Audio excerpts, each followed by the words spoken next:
네, 안녕하세요.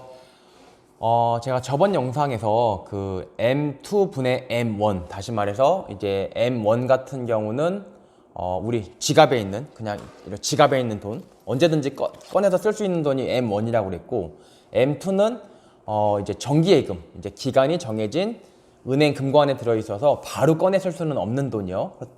바로 꺼내 쓸 수는 없는, 예컨대 한 1, 2년 정도 기다려야만 꺼내 쓸 수 있는, 정기예금 보통 한 번 넣어놓으면 한 1, 2년 기다렸다만 뺄 수 있잖아요. 그런 게 M2인데, 그래서 이제 M2분의 M1이 우리나라 서울 아파트 가격이 어떻게 변화할지 미리 보여주는 지표로서의 역할을 굉장히 잘할 수 있다, 가장 믿을만하다 라는 얘기를 제가 지난 영상에서 했습니다. 근데 이제 결국 뭐 좀 해보면은 결국은 뭐 M2분의 M1. 그러니까는 다시 말해서 요 지표인데요. 그러니까 여기 이거는 이제 은행 금고에 들어있는 돈이고, 이거는 제 지갑에 들어있는 돈인데, 이 비율이 높다는 거는 사람들이 은행 금고에서 돈을 빼다가 자기 지갑으로 갖고 오는 거예요. 언제든지 돈을 쓰려고. 왜? 금고에 넣어놔봤자 돈이 안 돼요. 돈이 안 돼. 사람들은, 제가 저번에 뭐라고 했어요? 뭐 이거를 도덕적으로 뭐 비난할 필요도 전혀 없고, 도덕적인 얘기는 여기선 하지 않습니다. 돈을 쫓는 불나방이에요. 돈을 쫓는, 누구도 돈을 쫓아도 다 살아가고 있거든요. 돈을 쫓는 불나방 같은 존재들이에요. 자세히 고민해 보면. 그래서 돈을 쫓는 불나방인데, 금고에 넣어놨더니 돈이 안 돼. 그럼 더 이상 여기다 돈을 넣지 않아요. 어디선가 일단 지갑으로 빼내요. 일단 지갑에 담고, 여기는 도저히 아니다. 그럼 지갑에 담아놓고 이제 다른 돈이 될 만한 곳으로 돈이 옮겨갑니다. 이거는 뭐 지극히 당연한 얘기인데요. 옛날 같을 때는 공부 잘하는 게 막 조선시대 때 이럴 때 과거급제 한 번이면 막 집안을 일으켰죠. 사실 따지고 보면 집안을 일으킨다는 게 원님이 돼서 뇌물을 받았기 때문에 집안을 일으킨 거예요. 물론 잘못된 거지만, 따지고 보면, 그러니까 옛날에는 공부에 그러니까 자식 과거급제 시키느라고 막 소도 팔고 막 온갖 거 다 팔아가지고 과거급제를 시켜요. 모든 돈을 과거급제에다 쏟아 부어요. 그러면 얘가 관리가 돼서 뇌물 받아가지고, 깨놓고 얘기해서 뇌물 받고 땅 막 엄청나게 받아가지고 이 땅으로 소장농들 부려가지고 돈을 많이 번단 말이에요. 그래서 얘가 잘 살게 되니까, 옛날에도 마찬가지인 거지. 돈을 쫓는 불나방 같은 성격은 옛날이나 지금이나 인간이라면 마찬가지인 거고, 조선시대 때는 과거급제에다가 돈을 투자해야 돈이 많이 생기니까 돈을 쫓는 불나방들이 과거급제에다 공부를 막 시킨 거예요. 근데 지금은 어때요? 지금 생각보다 판검사들 깨끗하거든요. 그러니까 뭐 일부 뭐 있는지 모르겠는데, 저도 10년 동안 이제 송사를 했는데, 생각보다 그렇게 뭐, 저도 수사도 해봤고 저도 뭐 여러 가지 뭐 재판도 해보고 하지만, 돈 받고 이러는 경우 정말 세상 무서워서도 그런 경우 잘 없어요. 그래서 얘기해보면 그렇고, 그래서 옛날같이 그렇지는 않고요. 그래서 드리고 싶은 말씀이 뭐냐면, 돈을 쫓는데 이제는 돈을 공부에다가 공부가 투자 성과가 좋았던 과거랑 다르게, 이 애들 공부시키는데 돈 생기는 줄 알고 이 돈을 쫓는 불나방들이 이 공부에다가 돈을 박으면 망한다는 거죠. 어쨌든 이 얘기는 별로 약간 좀 변론으로 하고, 지금 제가 드리고 싶은 얘기는 뭐냐면, 결론적으로 돈을 쫓는 불나방들인데, 그러니까 더 이상 은행 금고에다 돈을 넣지 않고 돈을 일단 지갑으로 빼요. 그러면 M2는 줄어들고 M1은 늘어나니까 이 비율이 늘어나겠죠. 그러면 이 비율이 늘어나는 거랑 아파트 가격이랑 정말 소름 끼치게 일치를 하거든요. 실제로 일치를 하는데, 지금 제가 보여드릴게요. 여기 제가 뭐야, 이거 나 지워야 되는데. 이게 지우개죠. 그런데 이제 이게 그거예요. 이게 그 그래프인데, 보면 이게 지금 우리나라 서울 아파트 가격, 이 서울 아파트 가격이 요렇게 돼서, 이제 옛날부터 이렇게 해놓은 건데, 여기 보시면은 이제 여기 이 낙하를 좀 하죠. 여기가 이제 2008년 그때서부터 쭉 빠져서 2013년 말에도 2014년 초까지 쭉 빠져요. 다시 올라가는데, 이 빨간 줄이 그거예요. 지금 M2분의 M1. M2분의 M1이 빨간 줄인데, M2분의 M1이 빨간 줄인데, 보시면 이 M2 상당히 유사하죠. 그러니까는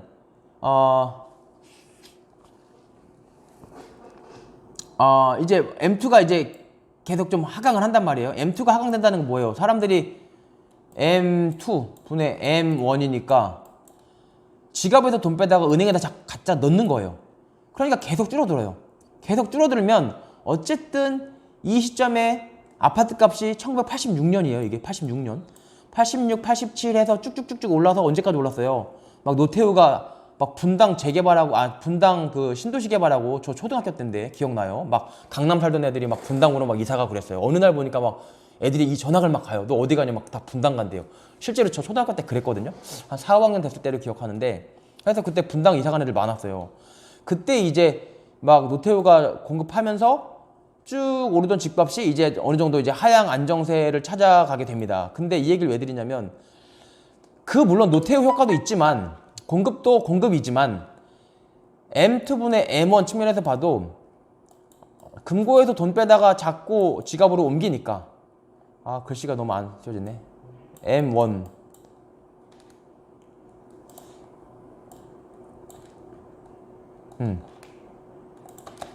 예컨대 M1분의 M2 이게 금고라고 그랬고 이게 지갑이라고 그랬죠. 자꾸 보면 계속 빠진단 말이에요. 이게 빠진다는 거는 M2는 커지고 M1은 작아진다는 거잖아요. 그럼 결국 지갑에서 돈 빼서 은행으로 가는 거예요. 이게 계속 줄어드니까 아파트 가격이 오른다고 해도 한계가 있죠. 곧 한계가 드러날 거야. 왜요? 지갑에서 돈을 빼서 자꾸 금고로 가니까 아파트로 갈 돈이 없는 거예요. 그러니까 결국은 오르다가 이 M2분의 M1이 이 평균 0.28이 평균인데 0.28을 지나가면서 다시 아파트는 대세 하락기로 접어든다. 이것이 이 논문을 쓴 이 M2분의 M1을 가지고 아파트 가격을 분석한 대구 가톨릭대학교 교수님의 주장이고 저는 거기에 굉장히 동의를 합니다. 이것도 그렇고 그러면 사람들이 이렇게 얘기할 수 있어요. 아이고 야 너 우연의 일치 아니냐. 이거 아파트값 떨어진 거는 노태우가 대량으로 공급해서 그런 거고 이거는 우연의 일치 아니냐. 이렇게 봐라 이거 떨어지는데도 계속 올랐지 않느냐. 그렇게 생각하실 수도 있어요. 있는데 여기를 보시면 우리가 지금 M2분의 M1이 여기서부터 쭉 계속 이렇게 진짜 M2분의 M1이 이게 쭉 오른단 말이에요. 쭉 오르고 아파트 가격도 계속 이렇게 내려오다가 다시 같이 쫓아 올라가는데 무슨 말씀 드리고 싶냐면 이 M2분의 M1은 이 2007년 여기 그 세계 글로벌 금융위기 미국에서 시작된 그때 이후로 M2분의 M1이 계속 작아졌다가 다시 말해서 계속 막 그 돈이 지갑에서 금고로 빠져나가는 거예요. 그러다가 이때서부터 스몰 M2분의 M1은 계속 올라갑니다. 지갑에서 돈을 빼서 금고에서 돈을 빼서 M1으로 올라가요. 그래서 이게 올라가면서 하지만 이때 살 수 없죠. 왜 못 사요? 사람들이 이때서부터 되게 고수들은 눈여겨봤어요. 하지만 왜 안 사요? 계속 떨어지니까. 더 떨어지면 살라고. 이때 시점에서 더 떨어지면 사죠. 지금 안 사죠? 좀 더 갔어. 또 떨어지네? 안 사. 반등을 시작해. 이때 오케이. 이제부터 반등이구나. 더 떨어지지 않는구나. 그래서 사람들이 여기서부터 사서 이제 막 투자 수요가 폭발하면서 이제 지금까지 올랐다고 이제 분석을 하는 겁니다. 근데 이거는 굉장히 상식에도 부합하는 게 금고에서 돈을 빼다가 은행 금고에서 돈을 빼다가 지갑으로 옮기면 총알이 장전되는 거거든요. 총알이 장전이 되면 그 총알이 어디론가 가요. 돈을 쫓는 불나방이기 때문에 그 총알은 돈 되는 곳으로 가게 마련인데 일단 은행이 돈이 안 되는 걸 알기 때문에 빠져나온 애예요. 그럼 은행으로 갈 리는 없어요. 빠져나온 애가 다시 갈 리는 없죠. 다시 갈 것 같으면 빠져나오질 않았죠. 일단 빠져나왔어. 어디론가 가야 되는데 사실 돈이 갈 수 있는 투자처는 사실 둘 중에 하나예요. 뭐 옛날 같으면 과거급제한다고 이제 자식한테 이제 서당 보냈겠죠. 지금도 이제 학군 때문에 학원 보내는 우리 어머님 아버님들 많이 계시죠. 지금도. 근데 어쨌든 그 돈이 어디론가 가야 돼요. 어디로 갈까요? 주식으로 가거나 부동산으로 가는 거예요. 그래서 결국은 이제 가긴 가지만 오른다고 같이 오르진 않죠. 왜? 지금 사는 건 바보예요. 계속 떨어지는데 왜 사요? 지금 사는 거 바보예요. 떨어지잖아요. 그럼 이때쯤 사는 거 어떨까요? 지금 사는 거 사야죠. 왜요? 돈도 총알도 장전되는데 값도 올라요. 들어가야 되는 거예요. 무슨 말씀인지 아시겠죠? 그래서 이제 M2분의 M1이 우리나라 아파트 가격 상승 또는 하락을 예측해 볼 수 있는 가장 좋은 지표라고 저는 어느 정도 뭐 가장 좋은 지표들 중에 하나다. 들 중에 하나다 정도는 저는 믿고 있는데요. 뭐 상식에도 부합한다 아까 말씀드렸죠. 내 지갑에 돈이 많아지는 거는 은행이 싫어서 일단 빼온 돈이고 이 돈이 뭐 먹겠어요? 이거 어디론가 가야 돼요. 그럼 어디 가겠어요? 돈을 쫓아가겠죠. 돈이 어디 되겠어요? 옛날처럼 과거급제에서 막 집안을 일으키면은 과거급제 하겠지만 지금은 아파트 잘 사면 집안을 일으키죠. 아파트로 가겠죠. 또는 주식으로 가겠죠. 하여튼 간단 말이에요. 그러면 이런 의문이 들어요. 야, 그러면 아파트 가격 아파트로 간다 그래. 근데 그러면 왜 금고에서 왜 지갑으로 돈이 가느냐? 왜 지갑으로 돈이 가느냐?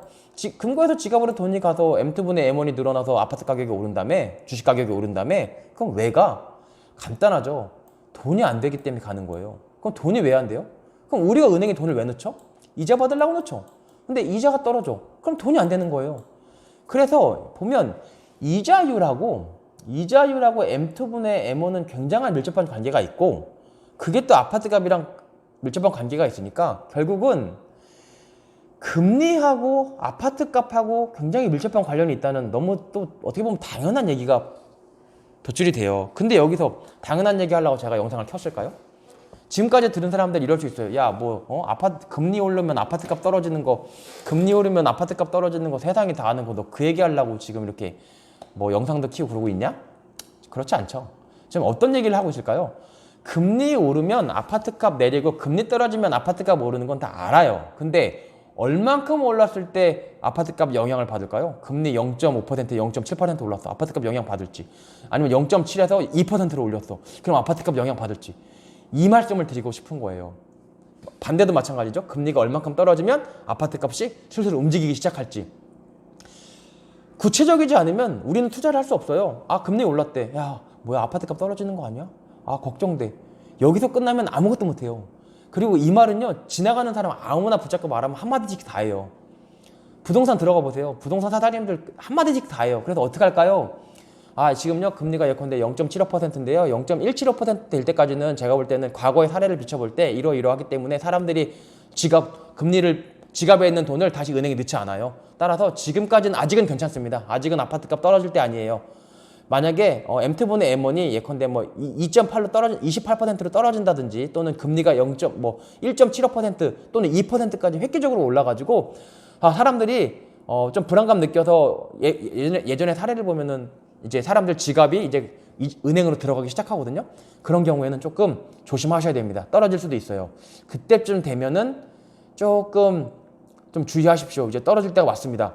라고 얘기해. 그러면서 그때 파세요. 앞으로 이제는 아니에요. 파세요. 라고 얘기해. 그래야 도움이 되지. 수치도 말 안 하고 그냥 뭐 덮어놓고 뭐 금리 때문에 오른다 떨어진다. 아무 도움이 안 돼요. 그런 말씀 드리는 시간 낭비는 제가 아예 영상을 안 찍으면 안 찍지 그런 시간 낭비 하지 않아요.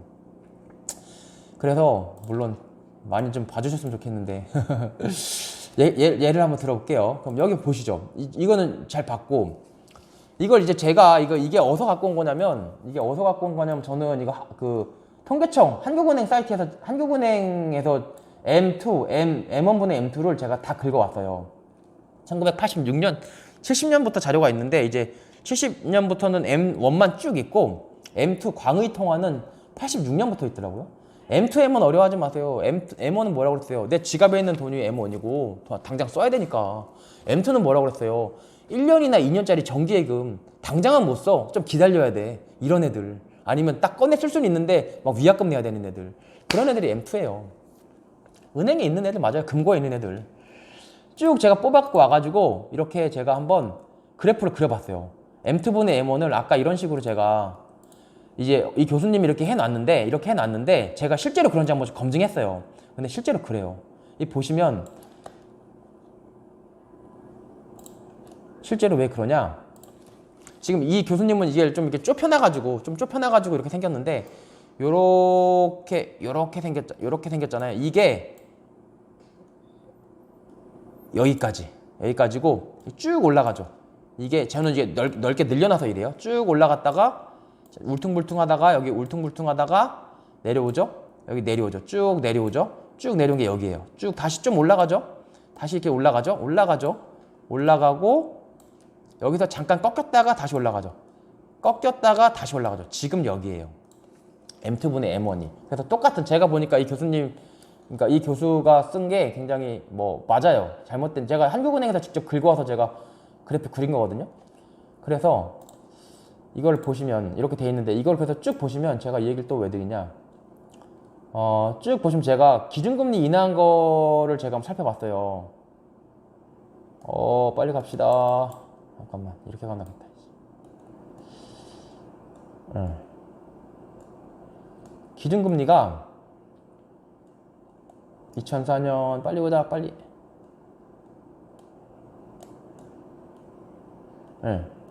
기준금리 2.5%. 2013년대 기준금리, 기준금리도 당연히 제가 갖고 왔겠죠? 네, 요거. 한국은행 기준금리는 다 있으니까 제가 이거 M2분의 M1 그 시점에 맞춰서 기준금리랑 표시해 본 거예요.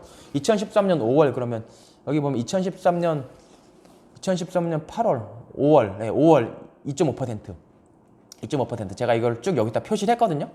한번 같이 보시면 2013년도가 언제냐면요. 막 우리나라 경제 성장이 좀 급속도로 막 갤럭시 잘 팔리고 수출 잘 되고 이러면서 IT 기업들이 슬슬 살아나면서 우리나라 수출이 좀 잘 되던 시기예요. 잘 되기 시작하던 시기예요. 우리나라 소득도 많이 올라갔고 2013년부터 일본과의 그 어떤 경제 격차도 확 줄어들어요. 그거 너무 재밌는 거 하나 있는데 이거 하나 보여드리고 싶은데 잠깐만요. 저만 재밌나? 뭐냐면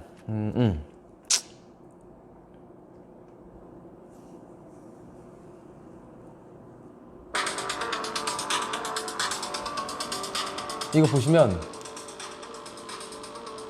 85, 86, 87, 88, 89, 90, 91, 2013 되면 잘 보세요. 2013부터 한국이 일본을 급속하게 따라가거든요.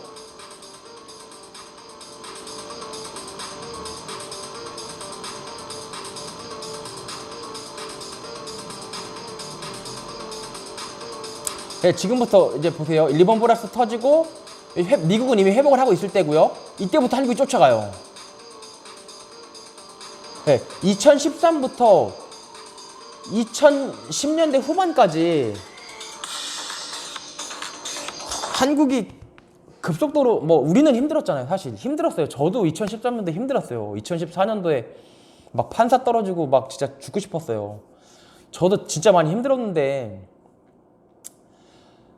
저만 힘들었나 봐요. 아니면 해가 뜨기 전에 제일 어두웠나 봐요. 되게 힘들었는데 그때 하여튼 우리나라가 일본을 많이 쫓아가고 IT 그 산업혁명, 4차 산업혁명이라고 하는 거 우리나라는 그 물결을 탔어요. 그래서 지금 막 G7에 들어가네 마네 그러고 있잖아요. 어쨌든 우리나라가 그렇게 엉터리는 아닌 것 같아요. 이건 딴 얘기고. 그래서 2013년이 이때 언제냐면 기준금리가 이제 2.5%로 상당히 좀 높을 때예요. 높을 때고 이때부터 사실은 우리나라가 굉장히 좀 그래도 어느 정도 성장을 하고 있었기 때문에 기준금리를 사실을 낮출 이유가 사실 없는데 없거든요. 근데 하여튼 겁나 낮춰요. 보세요. 보시다 보면 2.25로 낮춘단 말이에요. 2.25로 낮추고 이때가 그 M2분의 M1이에요. 이게 M2분의 M1이 0.28이 평균인데 0.26이니까 이때까지도만 해도 사람들이 그 지갑에 있는 돈을 자꾸 은행에 넣어놓을 때예요. 그러니까 은행 금리 좀 싸더라도 은행 금리 난 먹고 살겠다. 그러니까 은행 금리 먹고 살겠다라고 계속 그러니까 은행 금리를 낮춰버리는 거예요. 야, 니네 지갑으로 옮겨서 돈 좀 써, 돈 좀 써. 야, 지갑으로 옮겨서. 그러니까 기준금리 2.5% 되니까 아까 2.5%였죠? 야, 돈 좀 써. M1으로 옮겨, 지갑으로 옮겨, 돈 써. 라고 합니다. 근데 경기가 그렇게 나쁘지 않은데 계속 금리를 낮추고 있는 거예요. 근데 여기서 경기가 나빴다라고 말하는 사람도 있는데 결국 뭐냐면 나쁜 데는 나쁘고 좋은 데 계속 좋은 거예요. 그러니까 막 수출하고 막 갤럭시 만들고 이런 애들 계속 돈 잘 벌고 자영업자들은 이때도 계속, 그러니까 양극화가 벌어지고 있다는 게 맞는 거죠. 그러니까 없는 애들 계속 없으니까 기준금리를 이제 뭐 한국은행 입장에서도 기준금리 계속 올리기 부담스러운 거예요. 망하면 어떡해요, 자영업자들. 그러니까는 기준금리를 계속 내리는 거고, 내리면은 어쨌든 뭐 수출하는 애들은 더 좋죠. 기준금리 막 돈이 도니까 막 더 돈 잘 벌고. 그러니까 돈은 잘 벌리는데 은행에 넣어놓자니 이거 쥐꼬리만 원 이자에 안 되겠다. 지갑으로 옮기자. 그러니까 2.66에서 계속 올라가요. 기준금리 또 내리죠. 기준금리 2%로. 그리고 그럼 2.76으로 약간 올랐죠. 2.66에서 2.76으로 슬슬 이제 지갑으로 옮겨가기 시작해요. 2014년 12월 보니까. 그리고 이때 언제냐면 최경환 그 전 장관이 빚내서 집 사라라고 한 거예요. 그래서 제 생각에는 한국은행은 아마 한국은행 다니시는 분도 뭐 계실 수도 있는데 솔직히 말씀드리면 한국은행은요 좋은 말만 해요. 법원이 좋은 말만 하는 거랑 똑같아요. 나쁜 말 뭐 솔직한 얘기 거짓말은 안 해요. 하지만 대놓고 노골적인 얘기도 안 하죠. 거짓말은 안 해요. 예컨대 거짓말 하여튼 뭐 그런데 그러니까 이 얘기를 왜 드리냐면 금리 올릴 때 되면 물가가 너무 오르니까 금리를 내려야 됩니다라고 얘기를 하거든요. 근데 이때도 그런 얘기 했죠. 물가가 오르고 너무 물가가 너무 좀 싸고 물가가 너무 내려가거나 실업률이 올라가거나 그러면은 이제 금리를 올리는데 이때 계속 금리를 낮춘단 말이에요. 금리를 낮추니까 이때 솔직히 금리 낮춘 이유가 저는 그 최경환 그 장관이 그 빚내서 집 사라 아파트 부동산 경기 좀 활성화시키겠다 그거랑 저는 연관이 있다고 봐요. 그러니까 굉장히 명분 있는 얘기를 하지만 기준금리 내리고 올리면서 한국은행은 명분 있는 얘기를 하지만 제가 볼 때는 이때가 그렇게 우리나라가 그렇게 막 죽을 쓴다고 보기 어려웠어요. 2012년도 이때는 죽순 게 맞는데 2013년까지도 힘들었는데 이때까지는 그렇게 죽순다고 보기 어려운데 어쨌든 기준금리 계속 내리는 거는 아파트 가격 올리려는 어떤 정부의 입김이 한국은행에 작용했다. 저는 그렇게 생각합니다. 그래서 기준금리를 계속 내려 1.75까지 내려요. 2015년도에. 이때는 이미 아파트 값이 막 꿈틀꿈틀 거릴 때예요. 0.2765잖아요. 기준금리 1.75로 내리고 이때 기준금리 1.5로 또 내리죠. 2015년도에. 기준금리 또 내리고 그러면서 0.289 이제 평균을 넘어섰어요. 이제 지갑으로 많이 돈을 사람들이 뺀 거예요. 이때까지도 아파트 값이 스멀스멀 오를 때예요. 스멀스멀. 그러면서 이제 0.3으로 2015년 12월에 0.3, 30%를 초과하면서 이제 금고했던 거 지갑으로 많이 옮겨왔습니다. 그런데 기준금리를 1.25%로 내려버립니다. 1.75에서 1.5%로 내리고 또 1.25%로 또 내려요. 돈 벌리는데 이제 빨리 집 사라고 난리 나는 거예요. 3.2%로 늘죠. 여기 보세요. 이거 정말 잘 보면 굉장히 소름 돋아요. 3.1%잖아요. 1.25%일 때. 근데 3.1이 3.2%가 된단 말이에요. 그리고 기준금리를 1.25로 내리고 3.23. 2017 이때 막 폭등할 때라고요. 아파트 값이 2017년부터 폭등을 하고 이 M2분의 M1은 이미 3 훌쩍 넘었죠. 그래서 지갑에 돈이 많으니까 은행에서 빼다가 굳이 은행에 왜 빼겠어요. 더 좋은 데 가려고 빼는 거지. 좋은 데 없으면 은행에 있죠. 조금이라도 받으니까. 근데 아파트 값 오르기 시작하죠. 근데 기준금리를 한번 올려요. 1.25에서 1.5로. 왜요? 이거 대놓고 얘기해요. 지금도 기사 찾아보세요. 2017년 기준금리 인상 이후 치면은 아파트 값 상승 때문에 기준금리 올려서 말하자면 좀 지갑에서 좀 금고로 돈 좀 갖고 와 라고 했다고 한국은행에서 얘기하고 있거든요. 그래서 기준금리를 올립니다. 쭉 가다 보시면 3.24, 3.28, 3.25, 3.26, 3.26 이 오르던 상승세가 약간 꺾여요. 2017, 2018, 2018년도 2월. 하지만 이때도 쭉 오르긴 올랐어요. 왜냐면 3.2라는 것만 해도 굉장히 지갑에 돈이 많은 거거든요. 3.24 돈 많은 거예요. 2018년 5월 되면 3.22 조금 빠지고 3.22 거의 그대로고 쭉 오다가 어떤 일이 발생을 하냐면 기준금리를 1.75로 또 올립니다. 0.25를. 그러면서 3.11로 약간 소강 상태에 들어가고 실제로 이거는 2018년 11월 달에 우리나라 집값이 2018년 11월 이게 언제냐면 이때거든요. 이때? 그러니까 보이세요? 이때 실제로 1년 정도 약간 머뭇머뭇했어요. 제가 완전 꼭지대 들어갔거든요. 제가 이때 완전 꼭지대 샀어요. 꼭지대 제가 완전 꼭지대 사갖고 1년 동안 그냥 횡보했죠. 횡보했는데 그 얘기를 드리려고 하는 게 아니고 기준금리 1.75%가 되니까 2018년 11월부터 보시면 M2분의 M1이 1.13, 1.12, 1.13, 1.13, 1.13 힘을 못 써요. 힘을 못 써, 힘을. 1.75% 되니까 1.13, 1.13 쭉 와서 2019년 상반기까지 계속 3.12 횡보를 하면서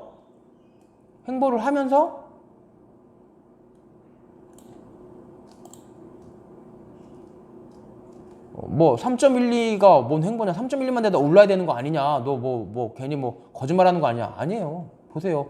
3.12가 엄청 커가지고 원래 올라야 되는데 너 아파트 값이 떨어진 거니까 3.12가 커서 올라야 됨에도 불구하고 아파트 값 떨어졌으니까 결론에 맞추려고 자꾸 떨어졌다고 얘기하는 거 아니냐, 3.12가 작은 거라고 얘기하는 거 아니냐. 아니라니까요. 여기 뭐 3.24, 3.22, 3.22 3.2가 넘어요. 2018년 6월 달에 그때 한창 올랐거든요. 3.26 3.25, 3.28, 3.24 그리고 3.23 3.21 쭉 오를 때 보면 2017년도 쭉 오를 때 보면 3.23 이게 3.24 이렇게 쭉 3.2, 3.26도 있고 3.2 중반대가 나온단 말이에요. 그러니까 돈이 지갑에 많아. 근데 이때 올리고 나서는 진짜 3.1, 3.13 20 밑으로 떨어 15 밑으로 떨어져 3.12도 있고 3.11도 있고 떨어진단 말이에요. 기준금리를 또 낮춰요. 근데 이때 기준금리를 이빠이 2010 이때 기준금리를 이빠이 올려가지고 3.11까지 떨어뜨려 놨는데 기준금리를 낮춘다고요. 왜? 일본 무역보복이 시작돼갖고 이때 막 문재인 대통령도 굉장히 막 삼성이나 이런 사람들 모아놓고 막 얘기하고 도와주고 막 이런다고 했을 때예요. 그러니까 뭐 한국은행도 정부랑 손발을 맞추는 거죠. 또 내린다고요. 그러니까 또 내려요. 또 내리니까 내리면은 3.11, 3.11 막 하다가 3.07까지 내려왔다가 기준금리가 계속 내려가잖아요. 그러니까 다시 스멀스멀 올라가요. 3.07, 3.09 2019년 상반기에 굉장히 아파트 값이 주춤주춤하고 거의 1년 동안 2018 하반기부터 2019 하반기까지 1년 동안 죽을 쓰다가 3.11, 3.79 당연히 죽을 쓸 수밖에 없죠. 기준금리가 근데 내려가죠. 내려가고 다시 고개를 3.18 하고 코로나가 딱 터지죠. 기준금리 확 내려가죠. 그럼 어떻게 돼요? 3.18 고개를 좀 들었던 애가 기준금리 또 내려가죠. 5월에 3.44 팍 폭등해요. 그러면서 3.64 이게 어디를 얘기하냐? 이게 여기에요. 여기 지금 여기 잠깐 꺾였다가 다시 올라가잖아요. 이 꺾인 게 1년 2018년 한 9월부터 2019년 9월까지 그때 잠깐 꺾였어요. 1.75 정도 되니까 사람들이 쫄아가지고 이제 쫀 게 아니야. 1.75 정도 되니까 야 이제 은행으로 갈래. 그래서 지갑에서 돈 빼다가 은행으로 가는 거고 은행으로 가니까 아파트 값이 빠질 것 같으니까 사람들이 쫄아가지고 더 원래 쫄 때는 확 한 명이 쫄면 계속 쫄고 한 명이 또 아파트 사기 시작하면 막 용기를 가지면 우르르 용기가 생기는 거예요. 그게 군중심리 쉽게 말하면요. 그래서 딱 여기를 얘기하는 건데 그래서 보면 이제 3.64 엄청나죠? 2004월 5월 3.76 이게 올해 여름에 올해 6월부터 겁나 올랐잖아요. 이때까지만 6월 5일까지만 해도 사람들이 막 이렇게 눈치 본다고 눈치. 그리고 재밌는 거 말씀드려볼까요? 이거 지금 생각난 건데 이렇게 해가지고 제가 그 3.74죠. 왜냐면 이때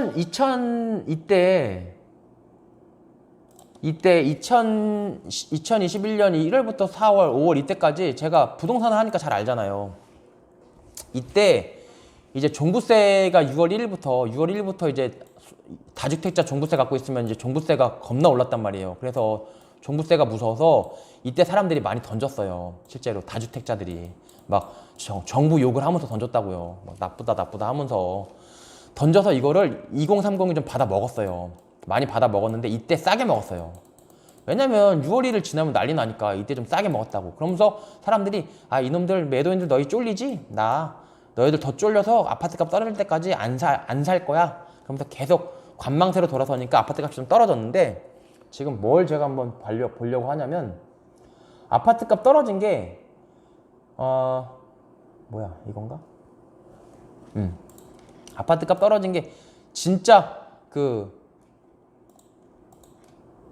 아파트값 떨어진 게 M트분의 M1이 작아져서 떨어졌는지 한번 궁금해서 그러는데요. 이렇게 구했거든요, 제가 일일이. 3.74, 3.74, 3.76 조금 떨어지기도 했죠?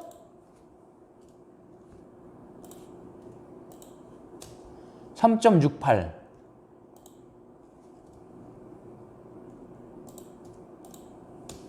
3.67, 3.68, 3.74, 3.74, 3.76, 3.76 그러니까 한마디로 말해서 이때는 사람들이 지갑에 올해 하반기보다는 돈이 많이 없었던 거예요.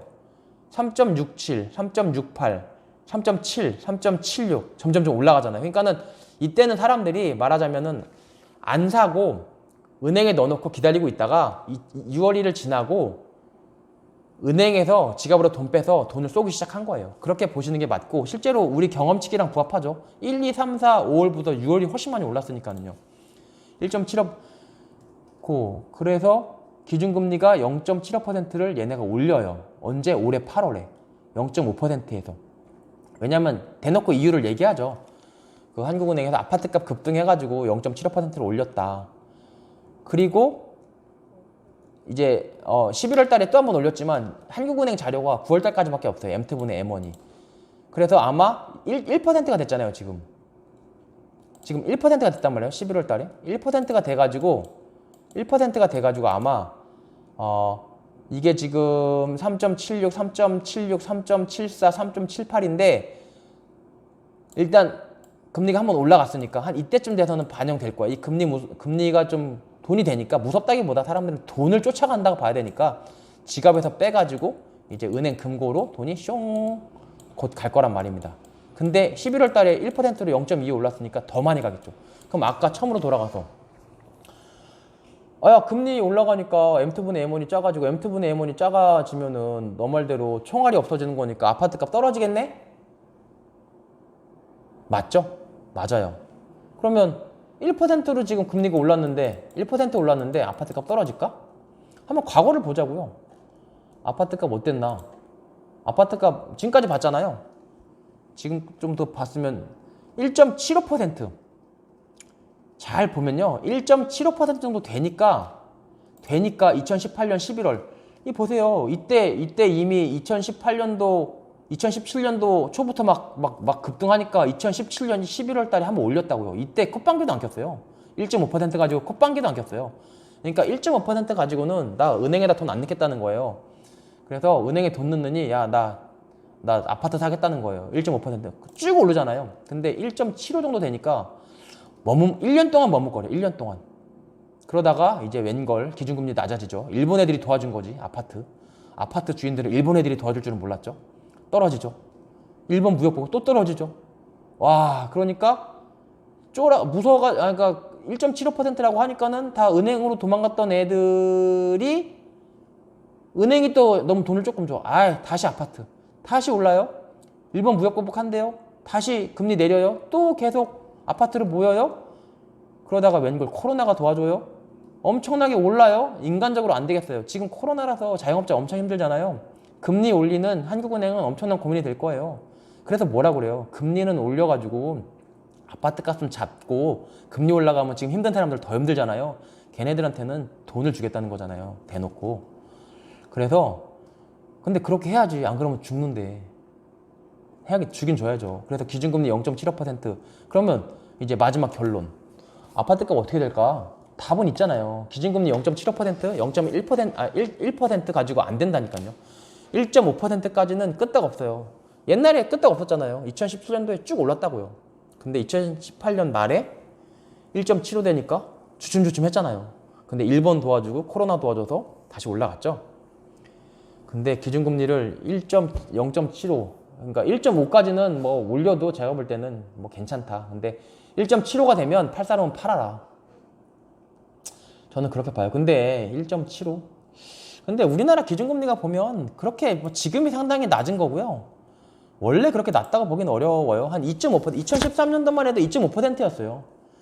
그리고 미국의 기준금리를 보더라도 미국은 솔직히 보면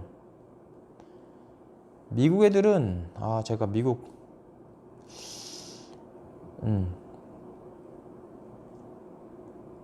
애들은요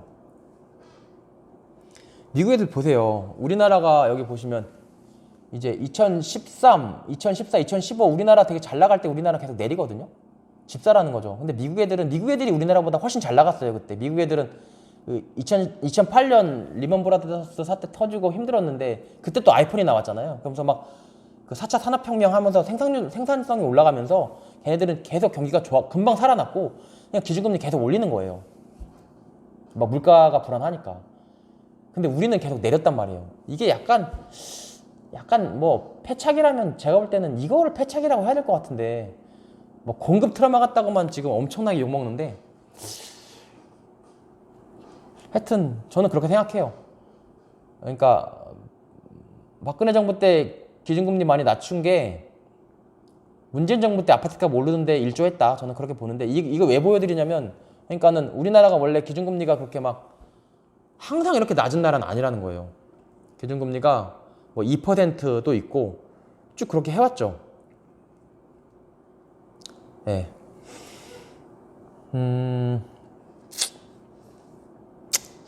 그래서 하여튼 기준금리가 올릴 수도 있어요. 올릴 수도 있는데 또 하나는 지금 코로나가 뭐 장기화된다고 그러잖아요. 코로나가 장기화된다는 게 앞으로 뭐 5년 동안 장기화된다고 하니까 계속 백신 맞아가면서 그럼 사람들 계속 마음대로 돈 못 쓰거든요. 그러면은 금리를 계속 올릴 수 있을까요? 1.75, 2%까지 올릴 수 있을까요?